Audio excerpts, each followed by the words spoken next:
2 मई 2011। अंधेरी रात है, गर्म हवाएं चल रही है। पाकिस्तान से लगती अफगानिस्तान की सीमा से 3 अमेरिकी हेलीकॉप्टर बेहद सातिराना अंदाज में उड़ान भरते हैं। तीनों हेलीकॉप्टर में अमेरिकी नेवी सील के करीब 23 खतरनाक कमांडो AK-47 और असल्ट राइफल से लैस है। तीनों का मिशन एक ही है, पाकिस्तान का एबटाबाद। करीब 30 मिनट की उड़ान के बाद रात के 12:30 बजे एक हेलीकॉप्टर एबटाबाद के बाहर एक आलू के खेत में उतर जाता है। बाकी 2 अभी भी बेहद कम ऊंचाई पर उड़ रहे हैं। जैसे जैसे दोनों नीचे आ रहे हैं वैसे वैसे खतरे की घंटी बज रही है, क्योंकि इस उड़ान से ना तो पाकिस्तान सजाग था, ना ही कोई परमिशन ली गई थी। रात गहरा चुकी है, पूरा शहर नींद की आगोश में है और तभी 2 हेलीकॉप्टर एबटाबाद की इस गुमनाम हवेली पर आकर ठहर जाते हैं। एक हेलीकॉप्टर हवेली के ठीक ऊपर है।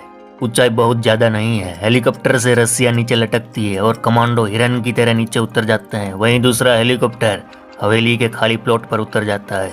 12 से 13 सील कमांडो बड़ी रफ्तार से बाहर आते हैं और पलक झपकते ही हवेली के ग्राउंड फ्लोर की तरफ दौड़ पड़ते हैं।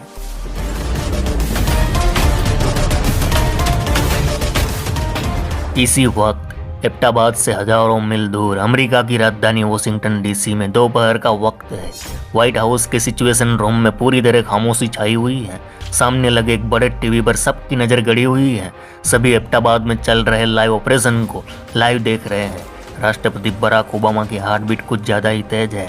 उन्होंने जिस ऑपरेशन पर साइन किया था अब वो शुरू हो चुका था, ऑपरेशन नेपच्यूर स्पीयर। और जिसके लिए ये ऑपरेशन शुरू किया गया वह कोई और नहीं बल्कि इस सदी का, पूरी दुनिया का सबसे बड़ा दानव आतंकी ओसामा बिन लादेन है।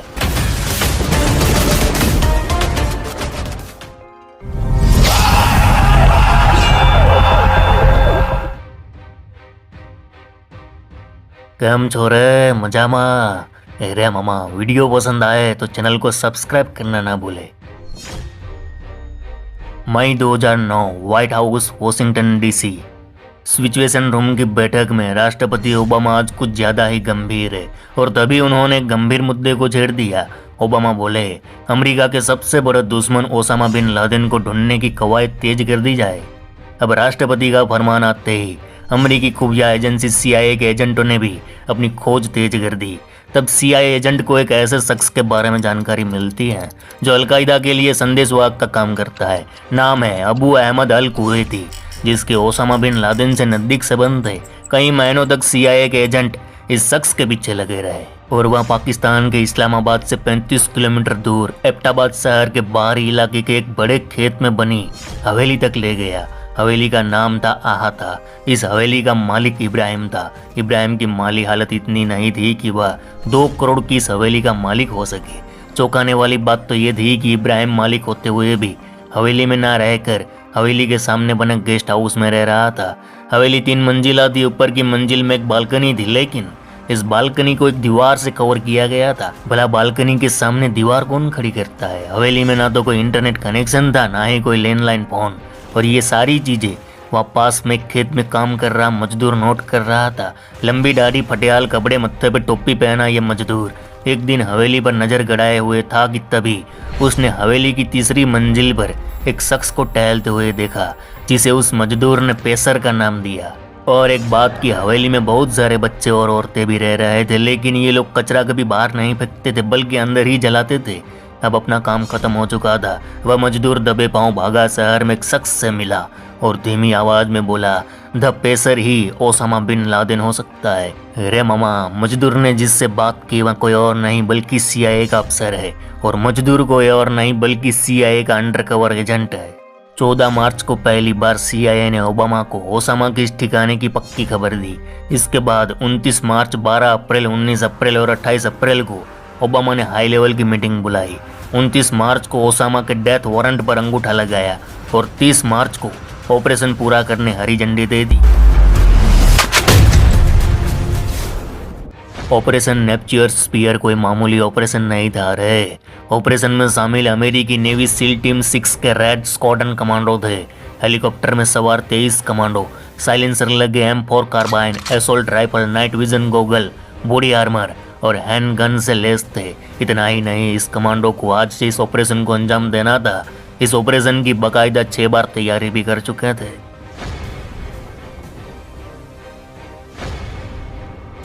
एबटाबाद, पाकिस्तान। रात के करीब 12:40 का वक्त है। रात मानो काली चादर ओढ़ चुकी है। इलाके में बिजली भी नहीं है। गर्म हवाएं तेज हो उठी है। पूरा शहर नींद की आगोश में है। और तभी तीनों हेलीकॉप्टर से 23 कमांडो इस हवेली पर दस्तक दे देते हैं। कमांडो सबसे पहले हवेली के ग्राउंड फ्लोर में घुसते हैं, लेकिन मामा पूरा फ्लोर खाली है। कमांडोज आगे बढ़ते हैं। राइफल लोड एंड निगाहें आज बाज की तरह तेज है। कमांडो को आज वो कर दिखाना है जिसे सदियों सदियों तक याद रखा जाए। कमांडो बेहद दबे पांव फर्स्ट फ्लोर का रुख करते हैं और ऊपर पहुंचते ही कमांडो चौकन्ना हो जाते हैं। चित्ते की तरह एक एक कदम फूक फूक कर रख रहे हैं। पहली मंजिल पर कोई है, उसकी आहट साफ सुनाई दे रही है। कमांडो तुरंत पोजीशन लेते हैं। एक कमांडो अपनी राइफल कमरे की ओर मोड़ रहा था कि तभी दरवाजे के पीछे से धार धार धार गोलियों की ऐसी बौछार हुई।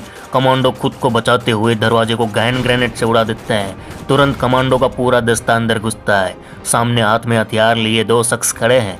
उनकी उंगलियां ट्रिगर पर सरकती उससे पहले ही कमांडो की असल्ट राइफलें गरज उठी। धार धार धार धार धार गोलियों की ऐसी बौछार हुई, दोनों के वहीं के चितड़े उड़ गए। कुछ देर खामोशी छा गई। बहता हुआ रक्त कमांडो के पैर तक आ पहुंचा और सामने पड़ी है 2 लाशें गोलियों से छल्ली। एक ओसामा के कुरियर की लाश है और दूसरी उसकी बीवी की। जवाबी फायरिंग में दोनों ढेर हो चुके हैं। इसी बीच सिल कमांडो की दूसरी टीम इस पहली मंजिल के दूसरे कमरे में धावा बोल चुकी है। इस कमरे में ओसामा का दूसरा कुरियर सो रहा है। मानो अचानक भयानक सपना देख लिया। हड़बड़ाता हुआ नींद से उठा। सामने 5 हथियारबंद अमेरिकी कमांडो। मामा बावरा हो गया। ना सोचा ना समझा पास में रखी हुई अपनी AK-47 को छूता उससे पहले ही कमांडो की AK-47 से निकली बुलेट्स ढाई ढाई ढाई करती उसकी बॉडी में घुस गई। तक ना हुई और उसका उधर ही राम नाम सत्य हो गया रे। मामा लादेन का ये कुरियर कोई और नहीं बल्कि अबू अहमद अल कुवैती है, जिसका पीछा करते करते CIA एजेंट यहाँ तक आ पहुँचे थे। अब ग्राउंड और फर्स्ट फ्लोर पर कोई खतरा नहीं है। पहली मंजिल क्लियर करने के बाद सीज कमांडो दूसरी मंजिल की तरफ बढ़ते हैं। ये ऑपरेशन का सबसे कठिन पड़ाव है क्योंकि कमांडोज को जानकारी दी गई थी कि उसके मुताबिक ओसामा का पूरा परिवार यानी 2 बीवियां, बच्चे और पोते पोतियां इसी मंजिल पर मौजूद होंगे। और यही दिक्कत थी कमांडोज के लिए कि औरतों और बच्चों को कोई नुकसान पहुंचना नहीं चाहिए। इधर कमांडो की टीम जैसे ही ऊपर पहुंचती है, एक नौजवान अचानक दौड़ता हुआ कमांडो के सामने आ खड़ा हो गया। ट्रिगर पर उंगलियां रखे कमांडो की उंगलियां ट्रिगर पर सरक गई। राइफल से गोलियां छूट गई। जा गिरी उस नौजवान के शरीर में। वह धड़ाम से नीचे गिरा और ठीक से सांस ले पाता उससे पहले ही उसके जीवन की डोर टूट गई। और इस तरह ओसामा का 22 साल का बेटा सीज कमांडो के हाथों मारा जाता है। इसके बाद दूसरी मंजिल के सारे कमरों को खंगाला जाता है और सीज कमांडो ओसामा के सभी रिश्तेदारों को बंधक बना लेते हैं।